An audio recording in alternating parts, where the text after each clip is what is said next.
Hello everyone, আমরা আবারও চলে আসলাম একতরফা ভালোবাসা গল্পের 5 নম্বর পর্ব নিয়ে। যাই হোক, আমরা কথা না বলে সোজাসুজি গল্পতে ফিরে যাই। রিয়াদের আম্মা তখন বলতে লাগলো, কেন ভাইজান, দোকানটা তো জয়ের। রিয়াদ বিস্মিত নিয়ে তার আম্মার দিকে তাকিয়ে রইল। তার আম্মার দ্বিতীয় কথাটা শুনে সে আরো বেশি অবাক হয়ে গেল। তার আম্মা বলতে লাগলো, এটা মুখে নয়, কাগজ কলমের কথা ভাইজান। রিয়াদের ওই দোকানের উপর কোনো অধিকার নাই, ওই দোকানটা তো জয়ের। রিয়াদের আম্মার থেকে এই কথা শুনে স্বস্তি পেল নদীর আব্বা। তারপরে তিনি আলাদাভাবে খোঁজখবর নেওয়ার চেষ্টা করলো। নদীর আব্বা চলে যেতে রিয়াদ তার আম্মাকে বলতে লাগলো, আম্মা, তুমি কিভাবে জানলে দোকানটা যে জয়ের? কাগজ কলমে এইসবের মানে কি? রিয়াদের আম্মা তখন একটু দীর্ঘশ্বাস নিল, রিয়াদের দিকে তাকিয়ে রইল, কিছুক্ষণ চুপ থাকলো। তারপরে রিয়াদের আম্মা আবার বলতে শুরু করলো, জয় তোর বন্ধু, এটা আমি খুব ভালোভাবেই জানি। বন্ধুর এই কথার সব তুই দাবি দাবা সাইরা দিবি বাজান, এটা কিন্তু ঠিক না। তুই একেবারে কাগজে লেখা দিলি যে ওই জমি বা দোকানের উপর তোর কোনো অধিকার ফলাবি না। এটা কি তোর ঠিক হইল? তুই একটু চিন্তা ভাবনা কইরা দেখিস। তখন আবার রিয়াদ বলতে লাগলো, আম্মা, এইসব কথা তোমাকে কে বললো? তখন আবার রিয়াদের আম্মা বলতে লাগলো, কে আবার কইব? জয়ই কইল আমার কাছে। আইজও আমি সবজি নিয়ে আওনের সময় জয় আমারে কাগজ দেখাইছিল। আর এই দোকানের উপর যে তোর কোনো অধিকার নাই, সেটাও জয় আমারই কইছে। রিয়াদ তো অবাক হয়ে গেল। অবাক নয়নে তার আম্মার দিকে তাকিয়ে রইল। রিয়াদ কল্পনায় ভাবতে পারেনি জয় এইসব তার আম্মাকে বলে দিবে। হঠাৎই রিয়াদের স্মৃতিতে 2 দিন আগের কথা ভেসে উঠল। সেই দিন জয় রিয়াদের কাছে এসে বলছিল, রিয়াদ, আমি তোকে কিছু বলতে চাই। রিয়াদ তখন হাসি মুখে বলছিল, হ্যাঁ বল, কি বলতে চাস তুই? তখন আবার জয় বলছিল, আমার মনে হয় যে নদীর সাথে আমার বোধহয় আর মিল হবে না। তখন আবার রিয়াদ বলতে লাগলো, মানি, হঠাৎ এরকম কথা বলছিস কেন তুই? কি হলো তোদের ভিতরে আবার? জয় বলতে লাগলো, মেয়ের জামাই হিসাবে নদীর আব্বা নিশ্চয়ই তোর দোকানের কর্মচারীকে কখনোই মেনে নিবে না। তখন আবার রিয়াদ বলল, কর্মচারী মানে? তুই কর্মচারী হতে যাবি কেন? তুই তো আমার ভাগিদার, তোর আর আমার ভাগের দোকান এটা। তখন আবার জয় বলল, এভাবে ভাগে ব্যবসা হয় না রিয়াদ। গ্রামের সবাই জানে ব্যবসাটা তোর। এই জমির উপর যে দোকানটা তৈরি হয়েছে, জমিটাও তোর, দোকানটাও তোর। এখানে আমি কর্মচারী ছাড়া আর কিছুই নয়। রিয়াদ বলার মতো কোনো ভাষা খুঁজে পাচ্ছিল না। রিয়াদকে চুপ থাকতে দেখে জয় বলল, এই ব্যবসাটা আমার না হলে নদীকে আমার পাওয়া হবে না রে রিয়াদ। তখন আবার রিয়াদ বলল, তুই আমাকে তাহলে কি করতে বলতেছিস বলতো, তুই একটু স্পষ্ট করে আমাকে। তখন আবার জয় বলতে লাগলো, শুধু লোক দেখানোর উদ্দেশ্যে তুই দোকানের উপর থেকে দাবিটা ছেড়ে দে। তুই এটা বলে সবাইকে জানিয়ে দে যে এই দোকানটা আমার, এই দোকানটা তো তোর না, যাতে নদীর আব্বা আমাকে মালিক ভেবে নদীর সাথে আমার বিয়েটা দিয়ে দেয়। তখন আবার রিয়াদ বলতে লাগলো, মানে কি, তুই এই দোকানের মালিকানা চাচ্ছিস? তখন আবার জয় বলতে লাগলো, না মানে আমি কথাটা এভাবে বলতে চাইনি। তখন আবার রিয়াদ বলল, দিয়ে দিব, শুধু তুই আমাদের সংসার চালানোর খরচটা দিলেই হবে, বাদবাকিটা তুই রাখি দিস। তখন আবার জয় বলতে লাগলো, তার মানে তুই সত্যি কি আমাকে মালিকানা দিয়ে দিবি? তখন রিয়াদ বলতে লাগলো, দিয়ে দিব, তাতে কোনো সমস্যা নেই। তখন আবার জয় বলতে লাগলো, তাহলে তুই একটি কাজ কর, একটা কাগজে তুই লিখে দে এই দোকানের উপর তোর কোনো অধিকার নেই, এই দোকানটা এখন থেকে আমার। কাগজে এটা লিখে তুই এটাতে সাইন করে দে, তাহলেই হবে। রিয়াদ জয়ের এমন কথা শুনে জয়ের চোখের দিকে তাকিয়ে রইল। সে জয়ের চোখের দিকে তাকিয়ে স্পষ্টভাবেই বুঝতে পারতেছিল এই চোখে কোনো লোভ নেই। এইটা লোভের ভাষা নয়, লোভের ভাষা এরকম হয় না। এটা হয়তো বা নদীকে পাওয়ার জন্যই জয় এরকম করতেছে। তবে কি সত্যিই নদীকে পাওয়ার জন্য মালিকানা চাচ্ছে জয়, নাকি অন্য কিছু রয়েছে জয়ের মনে? রিয়াদ কিছু ভাবলো না। সেই দিন রিয়াদ লিখে দিয়ে দিয়েছিল যে এই জমি এবং দোকানের মালিক, ব্যবসা সহকারে সবকিছুর মালিক জয়। স্মৃতি থেকে বেরিয়ে রিয়াদের মন একটাই কথা বলল, মালিকানা যদি নদীর জন্য চেয়ে থাকে, তাহলে আমারে কেন বলল জয় এইসব কথা? যাতে সবাই ওরে মালিক ভাবে, সেটাই, নাকি এর পিছনে অন্য কোনো কারণ রয়েছে? কি করব আমি কিছুই বুঝতে পারতেছি না। রিয়াদের আম্মার কথায় রিয়াদের হুঁশ ফিরল। রিয়াদের আম্মা বলল, এটা কিশোর বয়স বাজান, একজনরে ভালো লাগতেই পারে, তাই বইলা তার জন্য সব কিছু হারানো কি ঠিক হইব? সব কিছু হারানোটা ঠিক না রে বাবা। তুই চাইলে জয়ের এখনও দোকানটা আত্মসাৎ করার থেকে আটকাইতে পারস। তখন রিয়াদ বলল, আম্মা আমি তো কিছুই বুঝলাম না, একটু স্পষ্ট কইরা কও তো। তখন আবার রিয়াদের আম্মা বলল, তোর বিছানার নিচে লুকানো খাতাটা আমি পড়ছি, ওখানে স্পষ্ট কইরা নদীর প্রতি তোর অনুভূতির কথাগুলো লেখা আছিল, আমি সব কিছুই পড়ছি। রিয়াদ চমকে তার মায়ের দিকে তাকিয়ে রইল, তার মানে তার আম্মা সব কিছুই জেনে গেছে। রিয়াদ নিজের চোখের অশ্রুপানিগুলো আটকে রেখে বলতে লাগলো, আম্মা আমি তারে খুব বেশি ভালোবাসিয়ে ফেলছি, খুব ভালোবাসি যে তারে আমি আম্মা। তখন রিয়াদের আম্মা বলল, এটা আবেগ রে বাজান, এটা ভালোবাসা না, ভালোবাসা এই বয়সে হয় না, এটা কিশোর বয়স তো, তাই তো আবেগে ভাইসা যাইতে আসস। তখন আবার রিয়াদ বলতে লাগলো, না আম্মা এটা আবেগ না, যদি এটা আবেগ হইয়া থাকে তবু আমি তারে আবেগেই হারাইয়া যাইতে চাই, কিশোর বয়সের এই আবেগটাকে সারা জীবন হৃদয়ের বন্ধনে রাখতে চাই। তখন রিয়াদের আম্মা শান্তভাবে রিয়াদকে বলতে লাগলো, আমি কিছু বলবো না বাজান, শুধু বলবো ভাইবা দেখিস, জীবনটা কিন্তু তোর, তোর জীবনটা তোরই কিন্তু গোছাইয়া নিতে হইব, কেউ কিন্তু তোর জীবনটা গোছাইয়া দিব না, তোর সামনে পিছনে কিন্তু কোনো মামা চাচা খালু কেউই কিন্তু নাই, কথাটা তুই সবসময় মাথায় রাখিস। আম্মা এইসব বলেই চলে গেল। আম্মা হয়তোবা বুঝতে পেরেছেন তার সন্তান বড় হয়ে গিয়েছে, এখন নিজের সিদ্ধান্ত নিজেই নিতে পারে, আম্মার এখন আর কোনো প্রয়োজন নেই, সিদ্ধান্ত নেওয়ার জন্য আম্মার প্রয়োজনীয়তা ফুরিয়ে গিয়েছে।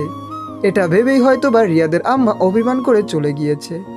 রিয়াদ তখন মনে মনে ভাবতেছে, আম্মার এই অভিমান আমি ভাঙবো কিভাবে। এইভাবেই চলে গেল 2টা দিন। 2টা দিন যাবৎ রিয়াদের আম্মা তার সাথে ভালোভাবে কথা বলেনি। রিয়াদ আর সহ্য করতে পারতেছে না, একদিকে নিজের প্রিয় মানুষটাকে হারানোর বেদনা, অন্যদিকে আম্মার এই রাগান্বিত চেহারা, কোনো কিছু রিয়াদের ভাল লাগছে না। রিয়াদের আর সহ্য করতে পারতেছে না, সে তার আম্মার কাছে গিয়ে তার আম্মাকে জড়িয়ে ধরে বলতে লাগলো, আম্মা তুমি কি আমার উপরে রেগে আছো? রিয়াদের আম্মা তখন বলতে লাগলো, না আমি আমার পোলার উপরে রাগা নাই, আমি জানি আমার পোলায় কোনো ভুল করতে পারে না, তাও যার জন্য নিজের সব কিছু দিয়া দিতেছস সে তো আর তোর না। তখন রিয়াদ আবার বলতে লাগলো, আম্মা সে আমার হলেও যে তার চোখে মুখে এখন যেই হাসিটা রয়েছে তা যে আর থাকবে না। এতটুক বলার পরে রিয়াদ একটু থামলো, তারপরে আবার পুনরায় বলতে শুরু করলো, আমি যে তার কান্না সইতে পারি না। আম্মা রিয়াদের মুখের দিকে এই কথা শোনার পরে তাকিয়ে রইল। এরকম গভীর কথা তুই কই থেকে শিখলি রে বাজান, কেমনে শিখলি তুই? তখন আবার রিয়াদ বলতে লাগলো, জানি না আম্মা, তবে তার খুশিতেই কেমন যেন আমার খুশি লাগে। এই কথা শুনে রিয়াদের আম্মা চুপ করে রইলেন। রিয়াদের এমন কথা বলবেন সেটা সে কখনো ভাবতেই পারে না।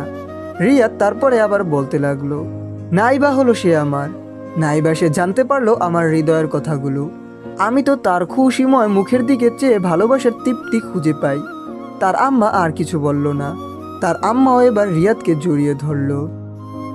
অন্যদিকে জয় এবং নদীর বিয়ে প্রায় পাকাপোক্ত, বিয়ের দিন তারিখও ঠিক করা হয়েছে। এর মধ্যেই একদিন নদী জয়ের সাথে লুকিয়ে দেখা করলো। জয় নদীর কাছে এসে নদীকে বলতে লাগলো, প্রিয়সী হঠাৎ জরুরি তরফ করলে যে, কিছু কি হয়েছে তোমার? তখন আবার নদী বলতে লাগলো, জয় আব্বারে কি মিথ্যা কথা বলাটা ঠিক হইল? তখন আবার জয় বলতে লাগলো, মিথ্যা? কিসের মিথ্যা? তুমি কি বলতে চাইতেছ? তখন আবার নদী বলল, এই যে তুমি যে বললা যে ব্যবসাটা তোমার, এটা কি মিথ্যা না? তখন আবার জয় বলতে লাগলো, ব্যবসা তো আমারই, এর ভিতরে মিথ্যার কি রয়েছে? তখন আবার নদী বলতে লাগলো, মানি ওইটা তো রিয়াদের ব্যবসা, তোমারে তো ও বন্ধু হিসেবে নিয়েছে, আর তুমি এখন এসব কি বলতেছো? তখন আবার জয় বলতে লাগলো, তোমার আর আমার মিল করতে রিয়াদ ব্যবসাটা আমাকে লিখে দিয়েছে। তখন এই কথা শুনে তো নদী একেবারে অবাক হয়ে রইল। নদী অবাক দৃষ্টিতে জয়কে বলতে লাগলো, কি কি বলতেছো এইসব তুমি? জয় তারপরে আবার বলতে লাগলো, তোমার আব্বা যাতে আমাদের সম্পর্কটা মেনে নেয় তাই তো রিয়াদ আর তার ব্যবসাটি আমার নামে লিখে দিয়েছে। এই কথা শোনার পরে তো নদী আরো বেশি বিষম খেয়ে গেল। রিয়াদ তার বন্ধু সেটা ঠিক আছে, রিয়াদ তার কথা রাখে সবসময় এটাও ঠিক আছে, তাই বলে তাদের মিল করতে নিজের ব্যবসাটাই দিয়ে দিবে, এটা কিন্তু ভাবার বিষয়। কিন্তু কেন এবার রিয়াদ এটা করলো? মহানুভবতার থেকে নাকি অন্য কিছু রয়েছে রিয়াদের মনে? এই জীবনের প্রথমবার নদী রিয়াদের ব্যবহারে সন্দেহ করছে। রিয়াদের জন্য কেমন যেন নদীর সন্দেহ হচ্ছে, খুব বেশি সন্দেহ হচ্ছে রিয়াদের জন্য। নদীর বিয়ের তোড়জোড় শুরু হয়ে গিয়েছে। কাল নদীর গায়ে হলুদ, পরশু নদীর বিয়ে, সবাই যেন বিয়ে নিয়ে খুবই ব্যস্ত। এই ব্যস্ততার মাঝে নদী রিয়াদের সন্দেহটা একেবারে ভুলেই গিয়েছে। রিয়াদকে এখন আর তার মনেই পড়ছে না। নদীর সন্দেহটা পুনরায় জেগে উঠল ওই সময় যখন সে গায়ে হলুদের রিয়াদকে দেখা পেল না। তখন নদীর সন্দেহটা আরো বেশি উত্তেজিত হয়ে গেল। রিয়াদের আম্মা আসলেও রিয়াদ আসেনি, তবে রিয়াদ বিয়ের দিন ঠিকই এসেছিল। নদীকে বধূ সাজানো শেষ হওয়ার একটু আগেই এসেছিল রিয়াদ। হাতে করে রিয়াদ নিয়ে এসেছিল একগুচ্ছ গাঁদা ফুলের মালা। নদীকে সাজানোর মেয়েগুলোর হাতে গাঁদা ফুলের মালাটি দিয়ে রিয়াদ বলেছিল, এটা ওর খোপায় বেঁধে দিয়েন। বধূ বেশে বসে আছে নদী, মাথায় খোপায় রয়েছে রিয়াদের দেওয়া সেই গাঁদা ফুলের মালাটা। নদীর চোখে আজকে এই দিনটা নিয়ে অনেক স্বপ্ন, তাই সে রিয়াদের কথা একেবারেই ভুলে গিয়েছে। নদীর চোখের পাতায় এখন শুধু একটাই মানুষ ভেসে বেড়াচ্ছে, সেটা আর অন্য কেউ না, সেটা জয়, শুধু জয়। জয় ছাড়া আর কেউই নয়। বিয়ে শেষ, বিদায় নিয়ে পালকি করে চলে যাচ্ছে নদী। অন্যদিকে রিয়াদ আড়ালে দাঁড়িয়ে সেই দৃশ্য দেখে নিজের চোখের পানি বিসর্জন দিচ্ছে। নদী চলে যাওয়ার দিকে দৃষ্টি নিক্ষেপ করে রিয়াদ মনে মনে বলতে লাগলো, ভালো থেকো আমার প্রিয়তমা, আমার বুকের মধ্যে একতরফা ভালোবাসা হয়ে আর জয়ের ভালোবাসার পূর্ণতা হয়ে। পাগল মন পুনরায় অপেক্ষা করে আবার বলে উঠল, আমি হয়তো বা বিশাল নদীর ঢেউয়ের সামনে পড়ে থাকা এক বালুর বাধা, যে বাধা ঢেউয়ের আড়ালেই হারিয়ে যাবে। দেখতে দেখতে পার হয়ে গেল 6টি বছর। অনেকদিন পরে গ্রামে ফিরে রিয়াদ বেশ অবাক হয়ে গেল। গ্রামের লোকজন তার দিকে কেমন যেন দৃষ্টিতে তাকাচ্ছে। প্রবীণরা যারা রিয়াদকে চিনে তারা নবীনদের কানে কানে কিছু একটা বলছে। রিয়াদ তাদের দিকে দৃষ্টি উপেক্ষা করে সামনে এগিয়ে গেল। মাঝ রাস্তায় দেখা হলো রহিম কাকার সঙ্গে। স্কুল শেষে রহিম কাকার সাথে যে তারা কতই গল্প করেছে সেটা অগণিত। রহিম কাকাকে রিয়াদ দেখতে পেয়ে তাকে জিজ্ঞাসা করলো, কেমন আছেন কাকা? রহিম কাকা বলল, কে? রহিম কাকা রিয়াদকে ভালোভাবে লক্ষ্য করে বলল, ও রিয়াদে আইসস? তখন আবার রিয়াদ বলল, হ্যাঁ কাকা, আমি রিয়াদ। তখন আবার রহিম কাকা ক্ষিপ্ত হয়ে বলতে লাগলো, তুই গ্রামে ফিরে আইসস কেন? আমাগো গ্রামের মান সম্মান ডুবাইয়া তুই কোন মুখে আইসস আমাগো গ্রামে? রহিম কাকা বেশ ক্ষিপ্ত হয়েই বলছিলেন কথাগুলো।